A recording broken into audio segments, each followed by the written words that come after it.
12 years of marriage. That's how long it took for one well-hidden diary and a DNA test to demolish everything I thought I knew about my life. Imagine you're just cleaning the attic on a lazy weekend while your wife's away at a conference and your kid's off at baseball. You move a dusty box of tinsel and fake snow, only to find a neatly labeled box behind it that reads, "Personal, do not open." Naturally, your curiosity's already sprinting laps before your fingers even touch the lid. And that's how I, a 43-year-old architect, happily or so I believed married to a high school English teacher named Lisa, stumbled into the kind of emotional landmine that makes soap operas look tame. Also involved, an 11-year-old boy named Ethan. The boy I believed for over a decade was mine. Opening the box was like opening Pandora's secrets. A leather-bound diary slid out and a photo fluttered to the floor. In it, Lisa was wrapped around a stranger like cling film on a leftover sandwich, on a beach, no less, all sun-kissed and cozy. On the back, he'd written, "Forever yours, M." That was Michael. And if Lisa's diary was any indication, he was less a fleeting memory and more of a permanent mental screensaver. Most entries were pre-marriage nostalgia fests about him, but then I hit the jackpot, or rock bottom, depending on your perspective. One entry, written shortly after Ethan's birth, read, "He's perfect. He looks so much like you. That's why I picked your name, Michael Ethan. Robert thinks it's just because I like how it sounds. He'll never know. A piece of you I get to keep forever." Cue my blood pressure doing cartwheels. At that moment, standing alone in the attic with that diary in hand, I realized that my marriage had more red flags than a North Korean military parade. When Lisa got back from her trip, I confronted her. I waited until Ethan was asleep. The house was quiet, the kind of quiet you only notice before all hell breaks loose. I laid the journal on the table. "What's this doing out?" she asked, her face draining of color faster than a dropped ice cream cone in July. "Who's Michael?" I asked. Deadpan, flat, emotionless. She hesitated. Then, like someone trying to swat a hornet with a toothpick, she shrugged. "An old boyfriend from college. Ancient history. Is Ethan named after him?" And she smirked. "I will never forget that smirk. It's just a name, Robert. Don't be dramatic." That smirk told me everything I needed to know about my wife and the emotional oxygen I'd been denied for over a decade. Still, I pushed. "Did you sleep with him around the time Ethan was conceived?" She knocked her chair over, standing up. "I'm not having this conversation. You're being ridiculous." But she didn't say no. I didn't argue further, just walked away and slept in the guest room like a gentleman, plotting revenge in silence. The next morning, I called my lawyer. Then I ordered a paternity test kit online like I was ordering a pizza. Delivery in 3 days? Perfect. Getting the sample was hilariously easy. I told Ethan I was doing a science experiment and needed to swab his cheek. He had thought he was going to be famous in the science fair. In 3 days, the results arrived. No drum roll needed. Ethan was not my biological son. I wasn't even surprised at this point, just numb, cold, efficient. I photocopied the most damning diary pages and the DNA test results, placed everything neatly in an envelope, and drove straight to Lisa's parents' house. I left the envelope on their porch with a little note that said, "Your daughter has been lying to me for over a decade. Ethan's not mine.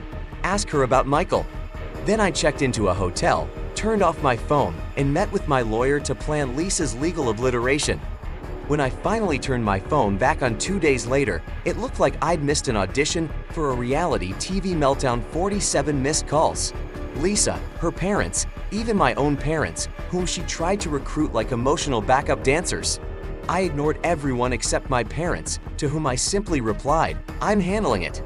Lisa did leave one voicemail that sounded like a poorly directed soap scene. "Robert, please, I can explain. It's not what you think. Come home. Ethan is asking for you." I texted her back, "From now on, speak to my lawyer. You have 30 days to vacate my house. I bought it before the marriage. Documentation exists. Good luck." Turns out, Lisa had one last shocker for the road. A little digging revealed that she had reconnected with Michael just before our wedding. Bachelorette weekend in Vegas, to be exact. Apparently, what happened in Vegas didn't stay in Vegas, it got named Ethan and moved into my house. When she found out she was pregnant 6 months into our marriage, she rolled the dice, lied to everyone, and kept Michael out of the loop. She never told me, never told him. She just decided I was more dad material. I mean, sure, I'm financially stable, emotionally available, and gullible as a Labrador puppy. Prime stepdad material. Her parents were shell-shocked. Her father even called me. I don't know what to say. I didn't think she was capable of this. Join the club, sir. I filed for divorce immediately. Also petitioned the court to disestablish paternity, providing the DNA results and a summary of Lisa's full-scale deception. My lawyer assured me it was airtight. With the evidence, the judge ruled in my favor, paternity nullified, name removed from Ethan's birth certificate, no child support, no visitation, nothing. Lisa had the gall to ask for alimony and half my assets. But the judge, bless his gavel, saw through it all. In our state, adultery that results in a child during the marriage is considered extreme marital misconduct. That meant the house, which I owned before marriage, stayed mine. The division of other assets was heavily skewed in my favor. Lisa moved out before the 30-day window ended. I returned, changed all the locks, reset every code, and walked through the house like I was purifying it with sage and satisfaction. I didn't feel sad. I didn't feel angry. I felt liberated, like I'd been unshackled from a 12-year con. Ethan's biological dad, Michael, was finally tracked down via social media. When confronted, he admitted paternity, signed the paperwork to acknowledge it, and promptly waived all custody rights. Just tossed the fatherhood baton in the trash and walked away.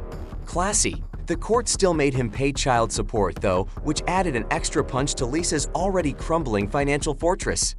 Lisa and Ethan are now living in a modest apartment funded by her parents. Her teacher's salary covers the basics, but she's struggling mostly because she spent the last decade living like a Kardashian on an architect's income. Meanwhile, my business has thrived. 2 major contracts in the last quarter. It's amazing how productive you can be when you're not unknowingly financing another man's legacy. Some people have told me I should still be involved in Ethan's life. To that I say, would you continue being a dad to a kid you were lied into raising? Would you sign up for years of financial and emotional manipulation, knowing you were Plan B the whole time? Didn't think so. I've been accused of being cold, maybe, but I call it self-respect. Ethan's not my child. He has a mother and a biological father, however disinterested the latter may be. My only mistake was believing a lie. I won't make that mistake again. Lisa keeps trying to contact me, different numbers, fake names, even mutual friends. I've documented every call. Her mother actually apologized. Her father said, "You handled this with more dignity than most men would." High praise, coming from someone who raised Lisa. I've started dating again. Nothing serious, just coffee, laughter, and women who don't lie about paternity for sport. I remodeled the entire house, new furniture, fresh paint, and yes, even that master bathroom Lisa spent years nagging me to upgrade. It's now spa-worthy, and she'll never see it. In the end, I chose truth over convenience. Self-respect over emotional blackmail. I'm not heartless. I just learned the hard way that staying doesn't make you a hero. It just makes you available for more lies. And if that makes me the bad guy in someone else's story, I'm fine with that. At least I'm living the truth in mine. If you made it this far, smash that like button like I smashed Lisa's fantasy of getting alimony. Subscribe for more real-life stories that sound faker than reality TV but aren't. Thanks for watching, and until next time, stay sharp, stay smart,